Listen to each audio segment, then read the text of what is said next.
होती, मुझे उसके लिए दुख होता है। यह क्या है? इधर यह वैश्य भी घर से अपमानित होकर आया है। उसके पुत्र, स्त्री और भृत्यों ने इसे छोड़ दिया है। स्वजनों ने भी इसका परित्याग कर दिया है, तो भी यह उनके प्रति अत्यंत हार्दिक स्नेह रखता है। इस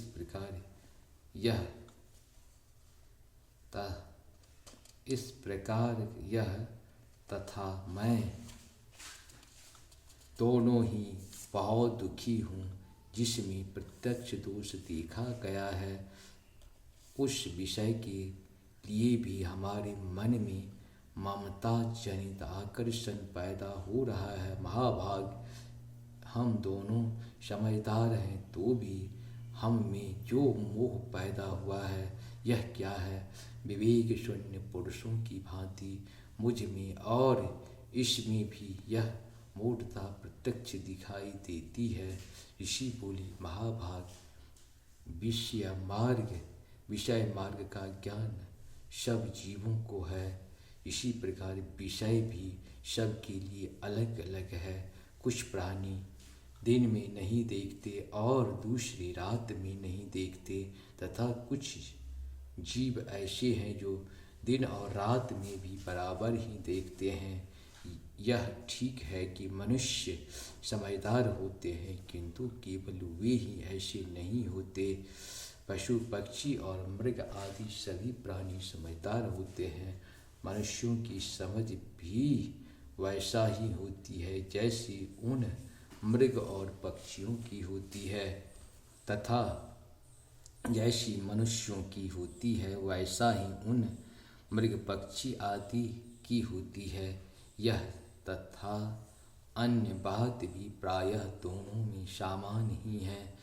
समझ होने पर भी इन पक्षियों को तो देखो, ये स्वयं भूख से पीड़ित होते हुए भी मोहवश बच्चों की चोंच में कितने चाव से अन्न के दाने डाल रहे हैं। नरश्रेष्ठ, क्या तुम नहीं देखते कि ये मनुष्य समझदार होते हुए भी लोभवश अपने किए हुए उपकार का बदला पाने के लिए पुत्रों की अभिलाषा करते हैं? यद्यपि उन सब में समझ की कमी नहीं है, तथापि वे संसार की स्थिति, जन्म मरण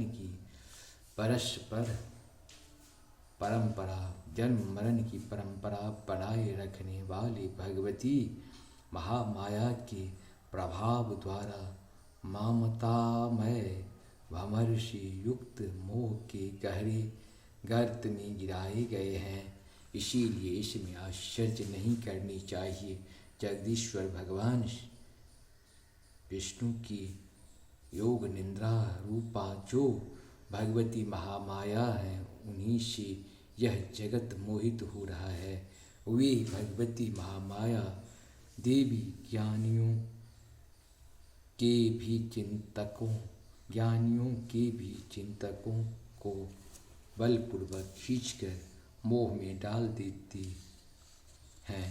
वे ही इस संपूर्ण चराचर जगत की सृष्टि करती हैं और तथा वे ही प्रसन्न होकर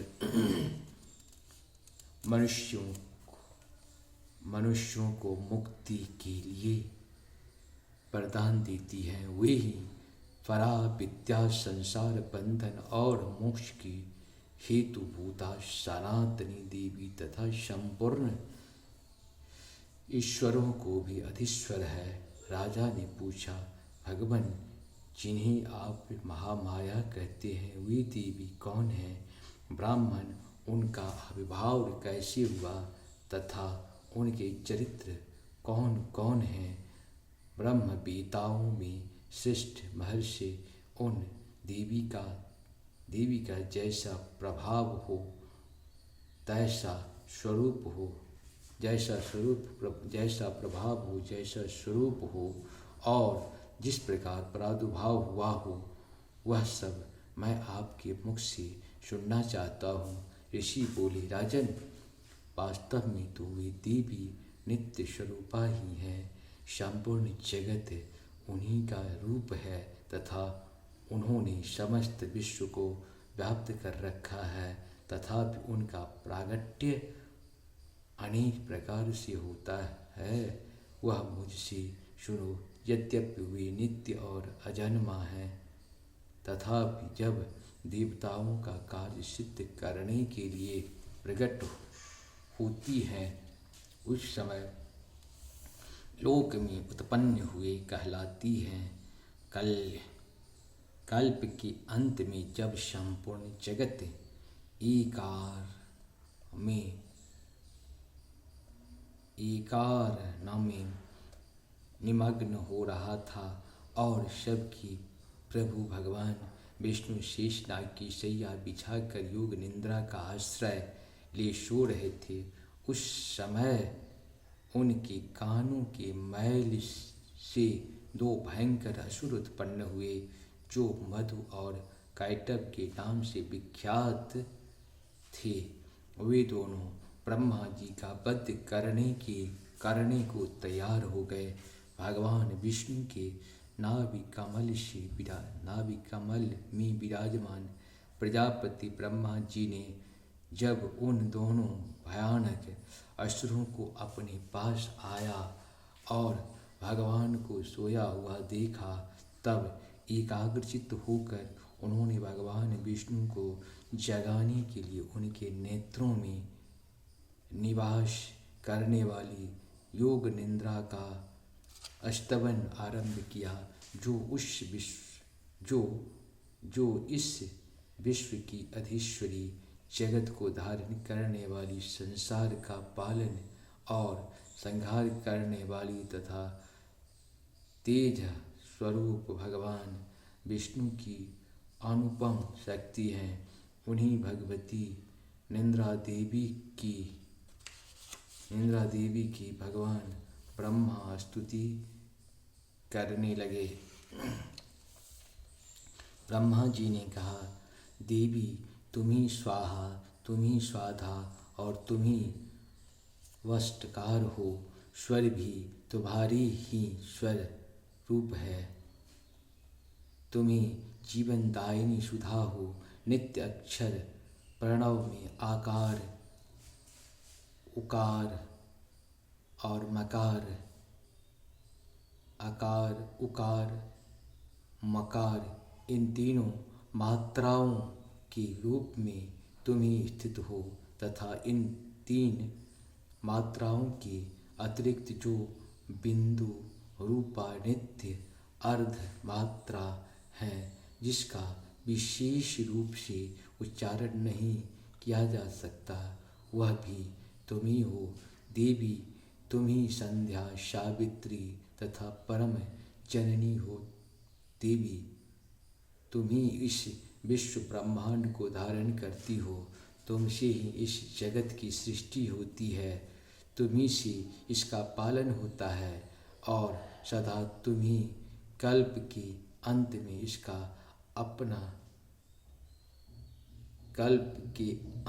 सबको अपना ग्रास बना लेती हो। जगन्मयी देवी, इस जगत की उत्पत्ति के समय तुम सृष्टि रूपा हो, पालन काल में निश्चित रूपा सृष्टि रूपा हो, पालन काल में स्थित रूपा हो तथा कालांतर के समय संहार रूप धारण करने वाली हो। तुम ही महाविद्या, महामाया, महामेधा, महास्मृति, महामोहा रूपा महादेवी और महाश्री हो। तुम ही तीनों गुणों को उत्पन्न करने वाली सबकी प्रकृति हो। भयंकर कालरात्रि, महारात्रि और मोहरात्रि भी तुम ही हो। तुम ही श्री, तुम ही ईश्वरी, तुम ही और तुम ही बोध स्वरूपा बुद्धि हो। लज्जा, पुष्टि, तुष्टि, शांति और क्षमा भी तुम ही हो। तुम खंडक धारिणी शूलधारिणी घोर रूपा तथा गदा चक्र शंख और धनुष धारण करने वाली हो। बाण भुशुंडी और परिधि ये भी तुम्हारे अस्त्र हैं। तुम सौम्य और सौम्यतर हो। इतना ही नहीं, जितनी भी सौम्य एवं सुंदर पदार्थ हैं उन सब को अपेक्षा तुम अत्यधिक सुंदरी हो। पर और अपर सबसे परे रहने वाली परमेश्वरी तुम्ही हो। सर्वस्वरूपी देवी, कहीं भी सत्य असत्य रूप जो तुम वस्तुएं हैं, जो कुछ वस्तुएं हैं और उन सब की जो शक्ति है वह तुम ही हो। ऐसी अवस्था में तुम्हारी स्तुति क्या हो सकता है। जो इस जगत की सृष्टि पालन और संहार करते हैं उन भगवान को भी जब तुमने निंद्रा के अधीन कर दिया है तब तुम्हारी स्तुति करने में यहाँ कौन समर्थ हो सकता है। मुझको, भगवान शंकर को तथा भगवान विष्णु को भी तुमने ही शरीर धारण कराया है, अतः तुम्हारी स्तुति करने की शक्ति किस में है। देवी, तुम तो अपने इन उदार प्रभावों से ही प्रशंसित हो। ये जो दोनों दुर्धर्ष असुर मधु और कैटभ हैं, इनको मोह में डाल दो और जगदीश्वरी भगवान विष्णु को शीघ्र ही जगा दो तथा साथ ही इनके भीतर इन दोनों महान असुरों को मार डालने की बुद्धि प्रदान कर दो। ऋषि कहते हैं, राजन, जब ब्रह्मा जी ने वहाँ मधु और कैटभ को मारने के उद्देश्य से भगवान विष्णु को जगाने के लिए तमोगुण की अधिष्ठात्री देवी योग निंद्रा की इस प्रकार स्तुति की, तब वे भगवान के नेत्र, मुख, नासिका, बाहु, हृदय तथा वक्षस्थल से निकलकर अव्यक्त जन्मा ब्रह्मा जी की सृष्टि के समक्ष खड़ी हो गई। योग निंद्रा से मुक्त होने पर जगत के स्वामी भगवान जनार्दन उस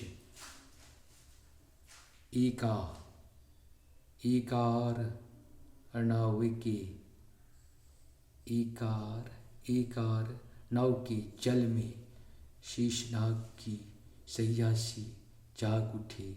फिर उन्होंने उन दोनों असुरों को देखा। वे दुरात्मा मधु और कैटभ अत्यंत बलवान तथा पराक्रमी थे और क्रोध से लाल आंखें किए ब्रह्मा जी को खा जाने के लिए उद्योग कर रहे थे। तब भगवान श्रीहरि ने उठकर उन दोनों के साथ 5000 वर्षों तक केवल बाहुयुद्ध किया। वे दोनों भी अत्यंत बल के कारण उन्मत्त हो रहे थे।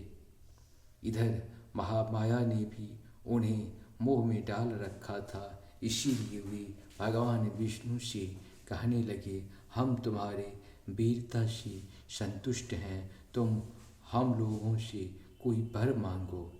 भगवान विष्णु बोले, यदि तुम दोनों मुझ पर प्रसन्न हो तो अब मेरे हाथ से मारे जाओ। बस इतना सा ही मैंने वर मांगा है, यहाँ दूसरे किसी वर से क्या लेना देना है। ऋषि कहते हैं, इस प्रकार धोखे में आ जाने पर जब उन्होंने संपूर्ण जगत में जल ही जल देखा, तब कमल नयन भगवान ने कहा, जहाँ पृथ्वी जल में डूबी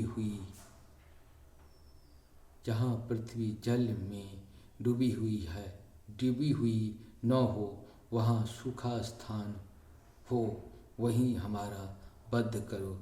ऋषि कहते हैं, तब तथास्तु कहकर शंख चक्र और गदा धारण करने वाले भगवान ने उन दोनों के मस्तक अपनी जांघ पर रखकर चक्र से काट डाले। इस प्रकार ये देवी महामाया ब्रह्मा जी की स्तुति करने पर स्वयं प्रकट हुई थी। अब पुनः तुमसे उनके प्रभाव का वर्णन करता हूँ, सुनो। इस प्रकार मार्कंडेय पुराण के सर्वांगीण मनवंतरों की कथा के अंतर्गत देवी महात्म्य मधुकैटभ वध नामक पहला अध्याय पूर्ण हुआ। आप सबको सत सत नमन। जय श्री राम, जय श्री राम, हर हर महादेव, जय हो श्री हरि।